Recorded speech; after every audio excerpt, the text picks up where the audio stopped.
السلام علیکم۔ رضیہ سلطان کا 3.5 سال کا مختصر دور 1240 سن میں المناک انداز میں اپنے اختتام کو پہنچا، لیکن صرف 10 سال بعد ہندوستان سے دور اسلامی دنیا کے دوسرے حصے میں ایک ایسے ہی کردار نے جنم لیا جب ایک اور عورت کسی مسلم سلطنت کی حکمران بنی۔ نام تھا شجر الدر، یعنی موتیوں کا درخت۔ ایوبی خاندان کے آخری بادشاہ الصالح ایوب کی ملکہ تھی، جو بعد میں عظیم مملوک سلطنت کی بانی بنی۔ الصالح ایوب کو تاریخ اس لیے بھی جانتی ہے کہ اس نے سلطان جلال الدین خوارزم شاہ کی وفات کے بعد اس کے ساتھیوں کو اپنی فوج میں شامل کر کے ایک عظیم کارنامہ سر انجام دیا اور بیت المقدس کو فتح کر لیا، جو کہ 6ویں صلیبی جنگ کے بعد صلیبیوں کے قبضے میں چلا گیا تھا، جیسا کہ ہم پچھلی ویڈیو میں بھی اس کا ذکر کر چکے ہیں۔ بلا شبہ مسلم تاریخ میں کئی مشہور ملکائیں گزری ہیں۔ عباسی سلطنت میں ملکہ خزران اور زبیدہ سے لے کر سلطنت عثمانیہ کی خرم سلطان تک، لیکن بلا شرکت غیر، یعنی کسی غیر کی مدد کے بغیر سلطنت کے سیاح و سفید کا مالک ہونا، یہ شرف بہت کم مسلم خواتین کو ملا ہے۔ رضیہ سلطان اور شجر الدر انہی میں سے ہیں۔ دلچسپ بات یہ ہے کہ دونوں کا دور تقریباً ایک ہی ہے، یعنی 13ویں صدی۔ شجر الدر الملک الصالح نجم الدین ایوب کی کنیز تھیں۔ جب وہ ایوبی سلطنت کے بادشاہ نہیں بنے تھے تو ان میں سے ایک بیٹا خلیل بھی پیدا ہوا، جو بچپن میں ہی فوت ہو گیا۔ لیکن شجر کی زندگی کا سب سے مشکل مرحلہ وہ تھا جب 1249 سن کے اواخر میں سلطان الصالح ایوب زندگی کے آخری سانسیں لے رہے تھے اور 7ویں صلیبی جنگ کے لیے آنے والا فرانس کا لشکر جرار مصر کی سرزمین پر پنجے گاڑ چکا تھا۔ ولی عہد غیاث الدین توران شاہ مصر سے کہیں دور اناطولیہ میں تھا اور سپہ سالار فخر الدین پہلے ہی فرانسیسی حملے میں شہید ہو گیا، یعنی اب مصر کا نہ بادشاہ تھا، نہ ولی عہد اور نہ ہی سپہ سالار۔ ان بدترین حالات میں شجر الدر کے فیصلوں نے مصر کو نہ صرف صلیبی یلغار سے بچایا بلکہ ایک ایسی حکومت کی بنیاد بھی رکھی جس نے اگلی 2.5 صدی تک مصر اور ارد گرد کے علاقوں پر پوری شان و شوکت کے ساتھ حکومت کی۔ شجر الدر کا پہلا کارنامہ تھا سلطان کے انتقال کی خبر کو چھپانا۔ اس نے چند انتہائی قریبی اور اہم سرکاری شخصیات کو قائل کیا کہ وہ اس راز کو فاش نہ ہونے دیں، کیونکہ اگر سلطان کی موت کی خبر پھیل گئی تو پھر صلیبیوں کو روکنے والا کوئی نہ ہوگا۔ پھر یہ ظاہر کیا گیا کہ سلطان سخت بیمار ہیں اور کسی سے نہیں مل سکتے۔ یہ راز 3 ماہ تک راز ہی رہا، یہاں تک کہ ولی عہد توران شاہ واپس مصر پہنچ گیا۔ تب تک سلطان کے نام سے تمام احکامات شجر الدر ہی جاری کرتی، یہاں تک کہ صلیبیوں کے خلاف ایک عظیم فتح حاصل ہو گئی اور شاہ فرانس لوئی نہم بھی گرفتار ہو گیا۔ اس غیر معمولی کارنامے کے باوجود توران شاہ نے شجر الدر اور مملوکوں کے ساتھ اچھا رویہ اختیار نہیں کیا۔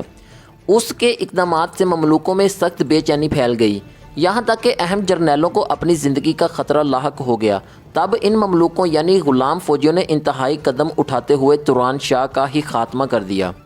یوں ایوبی خاندان کا آخری بادشاہ بھی مارا گیا اور سلطان الصالح ایوب کی جو واحد نشانی بچی تھی وہ تھی اس کی بیوہ شجر۔ اس صورتحال میں مملوک حکام نے ایک ایسا فیصلہ کیا جس کی مثال چند سال پہلے ہندوستان کے مسلمانوں نے دی تھی، یعنی ایک عورت کو حکمران بنانے کا فیصلہ کیا۔ یوں شجر الدر سلطانہ بن گئیں۔ اس کی کنیت خلیل خطبوں میں پڑھی جاتی اور سکوں پر کندہ ہوئی، بالکل رضیہ سلطان کی طرح۔ شجر الدر رضیہ سلطان کی طرح ہی ایک خوبصورت، حوصلہ مند، بہادر اور دلیر عورت تھی۔ ایسے وقت میں جب بڑے بڑے سالاروں کا پانی پیتا ہو گیا تھا، اس نے ملک کو صلیبی یلغار سے بچایا، ایک بحرانی دور میں سلطنت کو سنبھالا۔ لیکن یہ خناس ہندوستان کی طرح وہاں بھی موجود تھا کہ آخر عورت کیسے حکمران ہو سکتی ہے۔ باوجود اس کے کہ رضیہ کے مقابلے میں شجر الدر با پردہ رہتی تھی، کھلا دربار نہیں لگاتی تھی، سلطان کے تخت پر بھی نہیں بیٹھتی تھی اور نہ ہی عوام میں نکلتی تھی۔ تمام سرکاری معاملات وہ زنان خانے میں ہی چلاتی تھی، لیکن مخالفت کرنے والے تو بہرحال کسی بھی بات پر اختلاف کا پہلو نکال لیتے ہیں۔ پھر شجر الدر کی حمایت کے معاملے پر مصر اور شام 2 حصوں میں بٹ گئے۔ اب ایک طرف مملکت کا اتحاد تھا اور دوسری جانب تخت۔ شجر نے اتحاد کو مقدم جانا اور سپہ سالار عز الدین ایبک کے حق میں دستبردار ہو گئی۔ رضیہ کا اقتدار 3.5 سال رہا اور شجر کا 3.5 ماہ، لیکن یہاں پر شجر نے ایک اور فیصلہ ایسا کیا جس نے اسے سلطنت کی طاقتور ترین خاتون بنا دیا۔ اس نے عز الدین ایبک سے شادی کر لی اور یوں سلطانہ سے ملکہ بن گئی۔ اس حیثیت سے تقریباً 7 سال تک وہ مملکت کے امور میں بلا واسطہ اور بالواسطہ اپنا کردار ادا کرتی رہی۔ رضیہ سلطان کی طرح ہی شجر الدر کو بھی بہت سی سازشوں سے لڑنا پڑا۔ بہت سے پروپیگنڈے ہوئے جن کا مقابلہ شجر نے بہت بہادری سے کیا، لیکن رضیہ سلطان کی طرح شجر الدر کا انجام بھی بہت المناک تھا۔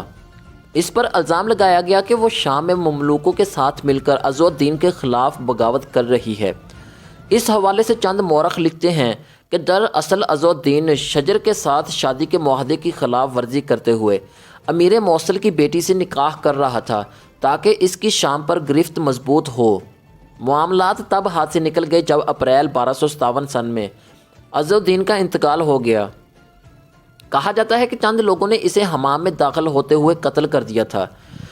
شجر کا کہنا تھا کہ عز الدین کا انتقال اچانک اور حادثاتی وجہ سے ہوا ہے، لیکن مملوک اس بات کو تسلیم کرنے پر تیار نہیں تھے۔ انہوں نے چند ملازمین کو مار پیٹ کر یہ منوا لیا کہ انہوں نے شجر الدر کے کہنے پر ہی عز الدین کا قتل کیا ہے۔ پھر عز الدین کی پہلی بیوی کے 15 سالہ بیٹے المنصور علی کو نیا بادشاہ بنایا گیا، جس کی ماں نے اپنی کنیزوں کو حکم دیا کہ شجر الدر کو قتل کر دیا جائے۔ تاریخ کی کتب میں لکھا ہے کہ شجر کو بری طرح مارا پیٹا گیا اور پھر محل کے ایک برج سے نیچے پھینک دیا گیا۔ 3 دن تک اس کی برہنہ لاش محل کے باہر ایک کھائی میں پڑی رہی، پھر اسے دفنا دیا گیا۔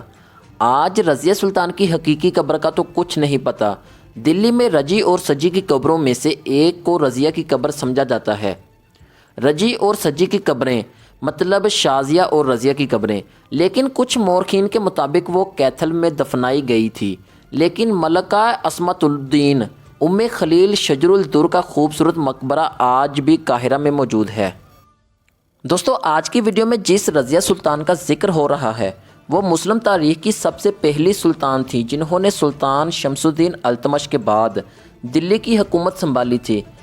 ان پر بھی بہت سے الزام لگا کر عبرتناک موت دی گئی، جس کے بارے میں ہم آپ کو اگلی ویڈیو میں بتائیں گے۔